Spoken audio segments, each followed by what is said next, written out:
कपड़े धोने वाली बहू। शादी के पहले से ही विभा को कपड़े धोने का बड़ा शौक था। कभी नल के नीचे तो कभी तालाब के पास। अरे मेरी नीली वाली लुंगी नहीं दिख रही है। विभा की अम्मा, कहाँ रखी है लुंगी? अरे वो तो विभा ने परसों ही धोकर रखी थी आपकी अलमारी में, देखो वहीं होगी। वो ना मैंने आज धो दी, मुझे लगा कि गंदी हो गई होगी। अरे कैसे गंदी हो गई थी? उसे तो मैंने पहना भी नहीं। हे भगवान, इस लड़की के कपड़े धोने की आदत से परेशान हो गया हूँ मैं।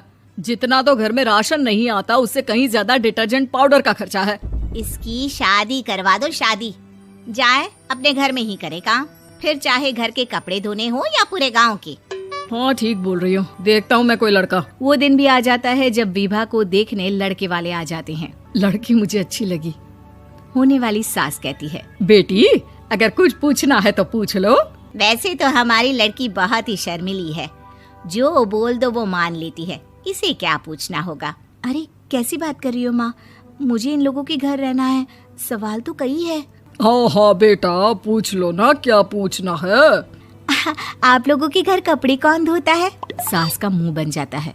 देखो, अगर तुम ये कहना चाहती हो कि तुम्हें कपड़े धोने नहीं आते तो सुन लो, कपड़े मैं ही धोती हूँ, लेकिन तुम्हारे आ जाने के बाद मैं रुमाल तक नहीं धोऊंगी। अरे चुप रहना भाग्यवान, बहू बेचारी घर आई नहीं, उसे डराना शुरू कर दिया। वो क्या है ना बिटिया, अभी तक तो ये कल्लू की माँ ही धोती थी, लेकिन अब तुम्हारे पापा तो दहेज में वॉशिंग मशीन देंगे ही। तभी विभा की माँ बोल पड़ती है, सवाल भी पूछा तो क्या। वैसे भाई साहब, मशीन की तो फिर भी कपड़े धोने की कैपेसिटी होती है। मतलब जो बिटिया दे रहे हैं ना विभा, इसे कपड़े धोने का बहुत शौक है। ये आप लोगों के क्या, आस पड़ोस गांव मोहल्ले सबके कपड़े धो दे और उफ तक ना करे। बाहर देखा नहीं आपने कितने कपड़े सूख रहे हैं? सब हमारी बिटिया ने ही तो धोए हैं। बस भी करो ना माँ, शर्म आ रही इतनी तारीफ सुनकर। और तो और एक दाग निकाल कर दिखाओ तो मान जाओ। हाँ अच्छा, माफ करना बेटा, मैंने गलत समझा। हमें तो रिश्ता बहुत पसंद है। और ऐसे जुड़ जाता है रिश्ता कपड़े धोने का शौक रखने वाली विभा का। उसकी शादी हो जाती है कोयला फैक्ट्री में काम करने वाले कल्लू के साथ। शादी के बाद अचानक विभा चिल्लाती हुई सास के पास आती है। सासू माँ, अरे सासू माँ कहाँ है आप? ये तो धोखा है, धोखा दिया आप लोगों ने मुझे।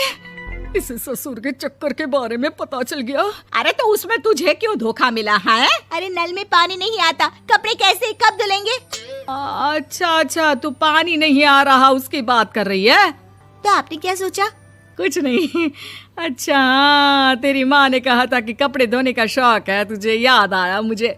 शौक बोलकर कपड़े धोने वाले मेरे जुनून को कम ना आके सासू माँ, कपड़ा धोना मेरा गुरूर है। तभी पति भी वहाँ आ जाता है। अभी मैंने इसे सनी देओल की फिल्म दिखाई है, उसी के डायलॉग मार रही है माँ। अच्छा सुन, साफ साफ बता रही हूँ, पानी सुबह 4 से 6 और शाम को 10 से 12 आता है, समझी? विभा टाइमिंग सुनकर हैरान हो जाती है। ये क्या भूतों का मोहल्ला है? सुबह 4 बजे उठकर कौन कपड़े धोता है? 4 बजे टंकी में पानी जाता है, फिर सारा दिन धोना ना, किसने मना किया? अरे कैसी बात कर रही हैं? 200 लीटर की टंकी में कितने कपड़े धो लूंगी मैं? सुबह ही उठ जाऊंगी मैं। अब क्या था, विभा सुबह 4 से लेकर रात के 12 बजे तक कपड़े ही धोती रहती। एक रोज सास पड़ोस से निकलकर कहीं जा रही होती है कि साथ वाली कहती है, हाँ कल्लू की माँ, जरा ये बताओ कि 2 साड़ी है, 2 ब्लाउज और एक पेटीकोट और एक नाड़े वाला लंबा कच्छा। हाँ तो? अरे तो क्या, कितना लोगी धुलाई ये बताओ। धोबन दिख रहे हैं हम क्या? हमारे पति सरकारी नौकरी से अभी रिटायर हुए हैं और बेटा सुपरवाइजर है कोयला फैक्ट्री में। धोबन समझ रखा है हमें? हाय रे कल्लू की अम्मा, माफ कर दो, वो तो मोहल्ले में यही सब बता रहे थे कि तुमने बहू को कपड़ा धुलवाने के काम में लगा दिया है। सास को पड़ोसन की बात सुनकर गुस्सा आ जाता है। वो घर पहुंचती है जहां घर के बाहर ही इतने सारे कपड़े सूख रहे होते हैं जितने कि किसी धोबन के घर पर। अरे ओ कल्लू की दुल्हन, बाहर निकल।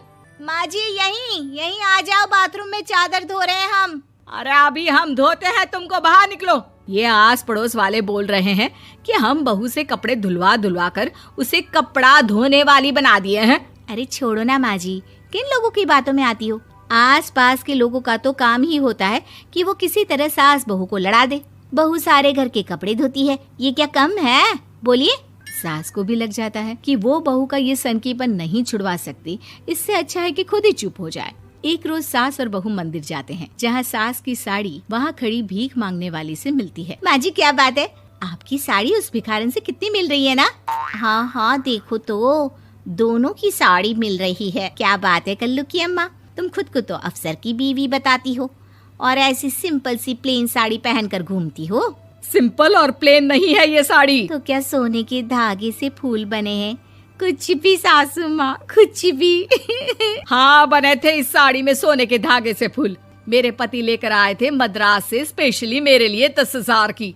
ताहे भाई साहब इस भिखारन के लिए भी सेम टू सेम साड़ी लेकर आए होंगे 10,000 की। सास उस वक्त तो कुछ नहीं कहती, लेकिन बहू के साथ घर आती है और अलमारी से एल्बम निकाल कर लाती है। ये साड़ी देख रही है, ये वही साड़ी है जिसे मैंने अभी पहना था। इस साड़ी में ये जो चमकदार फूल दिख रहे हैं ना, ये सोने के धागों से काढ़े गए हैं। लेकिन तू लोकल वॉशिंग मशीन ब्रश से घिस घिस कर सारे फूलों को निकाल कर साड़ी प्लेन कर दी।